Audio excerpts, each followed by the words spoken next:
There is a moment when life doesn't fall apart. It simply stops moving forward. Everything still works. You function, you manage. Yet something feels quietly off. Decisions start getting made for you. Not by force, not by failure, but by comfort.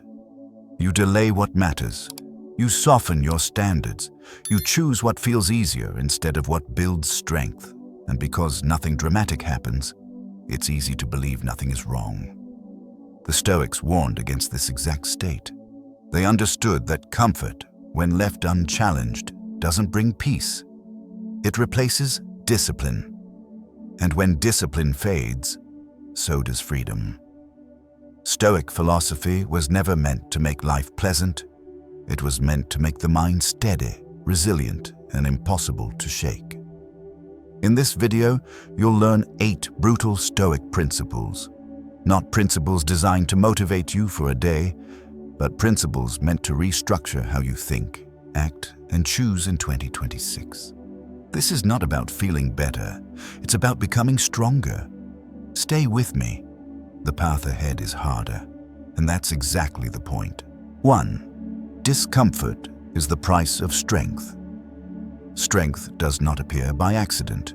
It is paid for daily with discomfort, not the dramatic kind, not suffering for the sake of suffering, but the quiet, consistent resistance you feel when you choose what is necessary over what is easy. Every time you avoid discomfort, something subtle happens. Your standards soften, your tolerance for effort shrinks. Your mind learns that relief is the priority, not growth. Nothing breaks immediately. That's why it's dangerous. The Stoics understood this clearly. They didn't chase pain, but they never ran from it either. They treated discomfort the same way the body treats resistance in training, as the condition required for strength to develop. Remove resistance, and muscles weaken. Remove discomfort, and character does the same. This is why Stoic discipline begins here. Discomfort is not punishment, it is instruction. It teaches you that you can act without wanting to, that you can move forward without motivation, that your emotions do not get the final vote. Cold water, hard conversations, work done without applause. Effort when quitting would feel justified. Each one sends the same message to the mind. I am not governed by comfort. There is a difference between meaningless pain and chosen difficulty. Stoicism rejects the first and deliberately practices the second. Chosen difficulty builds capacity. It sharpens attention. It reminds you that strength is something you do, not something you wait for. When life eventually applies pressure, and it will, the mind that has trained under controlled discomfort does not panic. It recognizes the sensation. It stays functional. This is the real advantage. Not toughness for display, but stability under pressure. If you want a practical way to apply this principle, keep it simple. Each day, deliberately choose one action that feels uncomfortable but correct. No negotiation, no justification. Speak when silence would be easier. Act when delay feels tempting. Hold a standard when lowering it would bring relief. Then stop evaluating how it feels. Stoicism does not ask, did this make me comfortable? It asks, did this strengthen my character? Over time, something changes. Discomfort loses its power to intimidate you. Ease stops controlling your decisions, and effort becomes familiar instead of threatening. This is how inner strength is built. Quietly, repeatedly, without drama. Not by seeking hardship, but by refusing to be ruled by comfort. And once you understand this, the rest of Stoic philosophy begins to make sense. Because every other principle depends on this one foundation, the willingness to endure what builds you. 2. Control your response or lose your power. Power is rarely taken from you. More often, it is given away. In a moment of reaction, a comment lands wrong, a plan falls apart, an expectation is disappointed. And before you realize it, your mood, your focus, and your behavior are no longer yours. Not because the situation was overwhelming, but because you responded without choosing. The Stoics were clear about this. Events themselves are neutral. What gives them force is the meaning you attach, instantly, often unconsciously. This is where power is either claimed or surrendered. Reaction feels automatic, but it is learned. The mind has been trained, over years, to respond quickly, emotionally, defensively. And once that habit forms, it begins to run your life. Anger speaks before judgment. Anxiety decides before reason. Ego reacts before clarity arrives. Stoicism does not demand emotional numbness. It demands distance. Distance between what happens and how you answer it. That space, even if it lasts only a few seconds, is where control lives. Without it, every external disturbance becomes a command. Your peace becomes conditional. Your behavior becomes predictable. This is why the Stoics placed such emphasis on mastering response. Not because the world can be controlled, but because you can. A delayed response is not weakness, it is strength under restraint. To pause is to interrupt the chain between stimulus and impulse. To breathe is to remind the body that it is not under threat. To choose is to act from principle instead of emotion. This discipline changes everything. When provoked, you no longer rush to defend. When criticized, you no longer collapse inward or strike back. When plans fail, you adapt instead of unraveling. The situation may remain the same, but you do not. This is what real power looks like. Not dominance, not intimidation, but self-command. Here is the Stoic practice that anchors this principle. When something triggers you, do nothing immediately, not mentally, not verbally, not physically. Create a pause, even a brief one. Ask a single question. What response would align with my character, not my emotion? Then act from that answer. Over time, reactions lose their urgency. Emotions stop dictating terms, and external events lose their ability to hijack your inner state. You begin to realize something crucial. Nothing outside you has authority, unless you grant it. This is the quiet power Stoicism offers. The ability to remain steady in motion, clear under pressure, free inside regardless of circumstance. And without this mastery, no other Stoic principle can hold.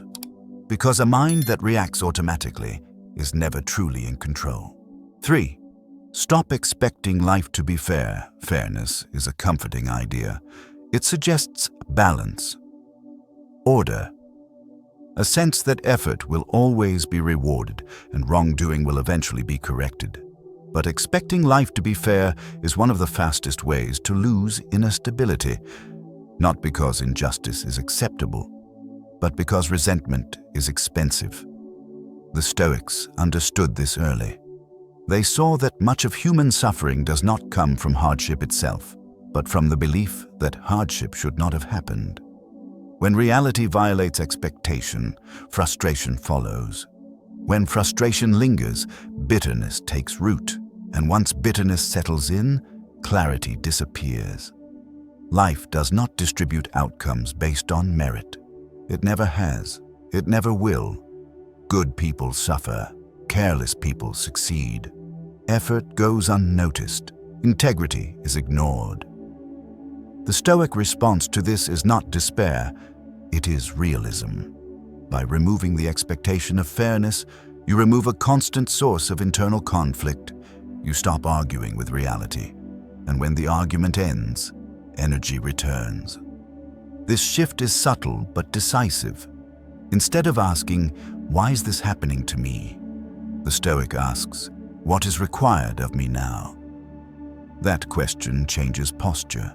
You move from complaint to command, from resentment to responsibility, from helplessness to action. Accepting unfairness does not mean tolerating abuse or surrendering standards. It means refusing to let injustice poison your mind. Stoicism teaches that external events do not define your worth. They test your character. When treated unfairly, you still choose how to respond. When overlooked, you still decide how to act. When wronged, you still control whether bitterness becomes your identity. This is where many people quietly weaken themselves. They replay what should have happened. They rehearse arguments that no longer matter. They wait for validation that may never come. The Stoic does none of this. They acknowledge the situation once, clearly without denial, and then redirect attention to what remains under control: their effort, their conduct, their principles. This is not emotional detachment, it is mental discipline. A disciplined mind does not need fairness to function, it needs clarity. Here is the practice that reinforces this principle.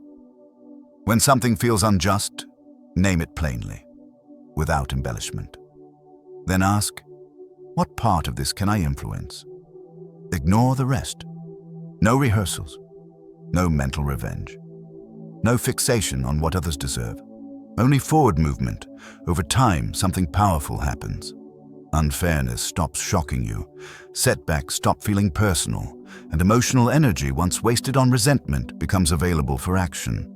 You don't become colder, you become steadier. And with that steadiness comes a rare freedom, the freedom to act well even when circumstances are flawed.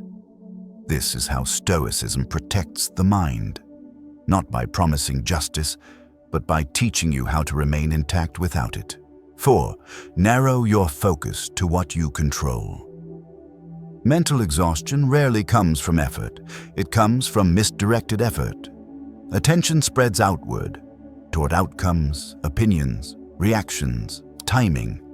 And with every step away from what you control, tension increases. The Stoics identified this problem with precision. They saw that the mind becomes unstable when it tries to govern what was never within its authority. Other people's choices, external results, unpredictable events, public perception. None of these respond to force. Yet energy is constantly spent trying to influence them. This is why clarity begins with narrowing focus. Stoicism does not ask you to withdraw from the world. It asks you to draw a clear boundary around responsibility. Inside that boundary are only 3 things: your judgments, your choices, your actions. Everything else exists outside your command. When attention leaks beyond this boundary, frustration follows. When it stays within it, composure returns. This distinction changes how pressure is experienced. Instead of worrying about how things will turn out, you concern yourself with how you will behave. Instead of anticipating reactions, you focus on acting with consistency. Instead of predicting outcomes, you commit to effort. This is not passivity, it is precision. A focused mind conserves strength. A scattered mind dissipates it. Stoic discipline trains the mind to constantly ask a simple question: is this within my control? If the answer is no, attention is withdrawn. Not angrily, not dismissively, but deliberately. What cannot be governed is not allowed to dominate. This practice does not eliminate difficulty. It removes unnecessary strain. Challenges remain. Uncertainty remains. But inner stability increases. You stop carrying responsibilities that were never yours. You stop rehearsing scenarios you cannot influence. You stop measuring success by variables outside your reach. Instead, you measure by alignment. Did you act with integrity? Did you apply effort where it mattered? Did you maintain composure under pressure? These questions restore agency. Here is the practical application of this principle. When stress arises, pause and define the source. Separate what depends on you from what does not. Commit fully to the first. Release the second. No negotiation. This habit reclaims mental space. It sharpens decision-making, and it replaces anxiety with grounded action. Over time, control stops feeling like something you chase. It becomes something you exercise, quietly, consistently. And from that clarity comes calm. Not the calm of avoidance, but the calm of knowing exactly where your responsibility ends and acting decisively within it. 5. Train for loss. Before it arrives, loss is inevitable. What varies is preparedness. The Stoics did not wait for adversity to teach them strength. They trained in advance, deliberately, methodically. Not because they expected disaster, but because dependence makes the mind fragile. Attachment to comfort, status, routine, or outcome creates vulnerability. When these are threatened or removed, panic follows. Stoic discipline addresses this at the root. By voluntarily practicing hardship, you reduce fear. By experiencing absence by choice, you weaken its power over you. This is not pessimism, it is conditioning. A mind that has rehearsed loss is not shocked by it, it responds instead of reacting. The Stoics understood that suffering increases when the mind says, "I cannot function without this." So they removed that belief, quietly, ahead of time. Eating simply when abundance is available. Choosing restraint when indulgence is easy. Accepting inconvenience when avoidance is possible. Each act carries the same message. I am capable without excess. This training builds psychological independence. When something is taken away, time, opportunity, approval, you do not collapse inward. You adapt. Voluntary hardship also clarifies priorities. When comfort is stripped down, what remains becomes visible. Character, judgment, action, everything else is accessory. This does not mean rejecting pleasure or stability. It means not becoming reliant on them. There is a difference between enjoying something and needing it. Stoicism teaches you to recognize that line and stay on the right side of it. Here is the practical Stoic exercise behind this principle. Periodically remove something you rely on, not dramatically, not as punishment, but as rehearsal. Live simply for a day. Reduce convenience, accept discomfort without complaint. Observe the mind's response. You'll notice resistance at first, then adjustment, then clarity. What once felt essential reveals itself as optional. Over time, fear of loss diminishes. Confidence increases, not because loss becomes unlikely, but because it becomes survivable. This is the real benefit. A mind that is not hostage to circumstance. A sense of stability that does not depend on conditions remaining favorable. Stoicism does not promise protection from loss. It offers preparation, and preparation is a form of strength no one can take from you. 6. Commit to action. Release the outcome. Anxiety thrives where outcome becomes obsession. You can feel it the moment action is no longer the focus. The mind starts negotiating with the future, imagining results, predicting reactions, calculating whether effort will be worth it. And slowly, almost invisibly, action stalls. The Stoics identified this pattern clearly. They saw that tying inner stability to outcomes places your peace in external hands. Hands you do not control. Results depend on timing, circumstance, other people, chance. Action depends on you. Yet the modern mind reverses this order. It seeks reassurance before commitment, certainty before effort, guarantees before discipline. Stoicism rejects this entirely. You are not responsible for outcomes. You are responsible for conduct. This distinction is not comforting, it is liberating. When outcome becomes the measure of worth, hesitation follows. Fear of failure intensifies. Comparison increases, and effort becomes conditional. The Stoic approach removes this weight. Action is no longer a means to an end. It becomes an obligation to character. You act because it is correct to act. You show up because discipline demands it. You apply effort because effort is within your control. This is the foundation of Stoic strength. By releasing attachment to outcome, you regain momentum. Work is done without anticipation. Decisions are made without emotional bargaining. Progress becomes steady instead of sporadic. This does not mean indifference to results. It means refusing to let them govern behavior. The Stoics understood that outcomes arrive late. Judgment arrives immediately.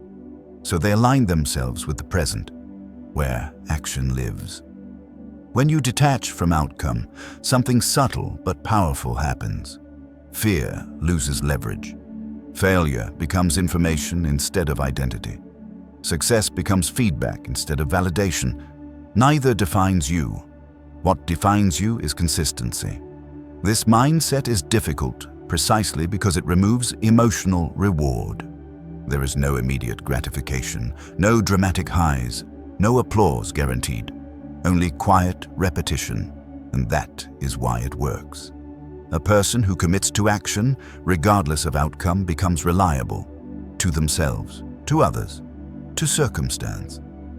Reliability is rare, and rarity is power. Consider how much energy is wasted worrying about how things will turn out. Will this be recognized? Will this succeed? Will this matter? These questions feel responsible, but they are distractions. They pull attention away from what needs to be done now. Stoicism redirects focus. Instead of asking, "What will happen?" it asks, "What is required of me at this moment?" That question sharpens behavior. You stop chasing motivation. You stop waiting for clarity to arrive emotionally. You begin acting from principle. Principle does not fluctuate. This is why Stoic action is steady even when conditions are unstable. When motivation disappears, discipline remains. When confidence fades, routine continues. When outcomes disappoint, effort does not stop. This creates an internal advantage. You are no longer dependent on mood, no longer reactive to results, no longer discouraged by delay. Action becomes neutral, something you do, not something you debate. Here is the Stoic discipline that reinforces this principle. Define your responsibility narrowly. Not the final result, not the response of others, not the future consequences. 7. Use mortality as a compass. Procrastination survives on one illusion. Time is abundant. As long as the future feels wide and forgiving, urgency disappears. Decisions are delayed. Difficult conversations are postponed. Meaningful work is always scheduled for later. The Stoics dismantled this illusion directly. They did not treat death as something morbid or dramatic. They treated it as a fact, neutral, unavoidable, and clarifying. Mortality was not meant to frighten. It was meant to focus. When time is perceived as unlimited, priorities blur. When time is understood as finite, priorities sharpen. This is why Stoic philosophy repeatedly returns to one reminder, memento mori. Remember that you will die, not to dwell on the end, but to anchor the present. Awareness of mortality collapses false importance. Petty concerns lose weight. Ego-driven conflicts feel small. Distractions reveal themselves for what they are. What remains is simple and demanding. What deserves my time now? The Stoics understood that urgency is not created by pressure. It is created by clarity. A mind that knows time is limited stops wasting it on avoidance. It stops rehearsing imaginary futures. It stops living as if correction will always be possible later. Instead, it acts decisively. This does not lead to panic. It leads to precision. When mortality becomes a reference point, you begin to measure actions differently, not by comfort, not by popularity, not by ease, but by alignment. Does this action move me toward the life I would respect if it ended sooner than expected? Does this choice reflect who I claim to be? Does this matter enough to justify the time it consumes? These questions cut through noise. They reduce overthinking, They expose procrastination as fear, not caution. They replace delay with direction. Stoicism does not urge you to rush. It urges you to stop drifting. There is a difference. Drifting feels calm but leads nowhere. Directed movement may feel uncomfortable, but it produces meaning. When you live with mortality in view, excuses weaken. You stop saying, "One day I'll start." You stop waiting for perfect readiness. You stop assuming you will have another opportunity to correct course. This does not mean obsessing over death. It means letting its certainty discipline your attention. Here is the Stoic practice behind this principle. At the end of each day, briefly reflect on this question. If today had been my last full day, would I respect how I used it? No guilt, no drama, only honesty. Over time, this reflection recalibrates behavior. You become less tolerant of distraction, less willing to postpone what matters, less interested in trivial conflicts, not because you fear death, but because you respect life. Mortality, properly understood, removes illusion, and illusion is the enemy of disciplined action. When time feels scarce, intention replaces impulse. When days feel numbered, standards rise. When the future is no longer assumed, presence deepens. This is why the Stoics considered mortality a guide, not a threat. It reminds you that delay has a cost, that comfort can become waste, that inaction is also a choice, and often the most expensive one. By using mortality as a compass, you stop asking what feels safe. You begin asking what feels true. And that shift changes everything. Because a person who lives with the end in mind does not drift through life. They choose. 8. Live by character, not approval. Approval is one of the most subtle forms of control. It doesn't arrive as force. It arrives as reward. A nod, a compliment, a sense of being accepted. And slowly, almost without notice, behavior begins to adjust around it. Decisions are softened. Opinions are filtered. Convictions are delayed. Not because they are wrong, but because they might cost acceptance. The Stoics recognized this danger clearly. They understood that once approval becomes the reference point, character dissolves. And when character dissolves, inner authority disappears. Stoicism does not ask whether an action will be praised. It asks whether it is right. This distinction separates integrity from performance. A person guided by approval is never fully present. Part of their attention is always elsewhere. Watching reactions, measuring response, anticipating judgment. That divided attention weakens action. A Stoic mind operates differently. It places the standard internally. Right action is defined by principle, not applause. Consistency matters more than recognition. Integrity matters more than agreement. This does not mean rejecting society or becoming indifferent to others. It means refusing to outsource moral judgment. When approval governs behavior, fear follows. Fear of being misunderstood, fear of standing alone, fear of being labeled, rejected, or ignored. These fears rarely announce themselves directly. They disguise themselves as diplomacy, caution, or keeping the peace. But the cost is real. Each time you act against your own standard to preserve approval, something erodes. Not dramatically, quietly. Self-trust weakens. Respect for oneself diminishes. And over time, the gap between who you are and how you act becomes exhausting. The Stoics warned that this inner fracture is more damaging than external criticism, because criticism can be dismissed, but compromised character cannot. Living by character requires solitude of judgment, the willingness to stand by a decision even when it is unpopular, the discipline to act correctly even when no one is watching, the restraint to remain silent when noise would bring attention. This is not stubbornness, it is alignment. When actions match values, friction decreases, You stop performing. You stop justifying. You stop seeking permission to be who you are. Here is the Stoic practice behind this principle. Choose one core value, not many. 1. Honesty, discipline, courage, justice. Then use it as a filter. Before speaking, ask whether your words align with it. Before acting, ask whether the action honors it. Before remaining silent, ask whether silence protects or betrays it. Let this value guide behavior, regardless of response. Over time, something stabilizing happens. Approval loses its leverage. Disagreement becomes tolerable. Solitude becomes neutral instead of threatening. You realize that respect earned internally outweighs validation received externally. This is the foundation of Stoic freedom.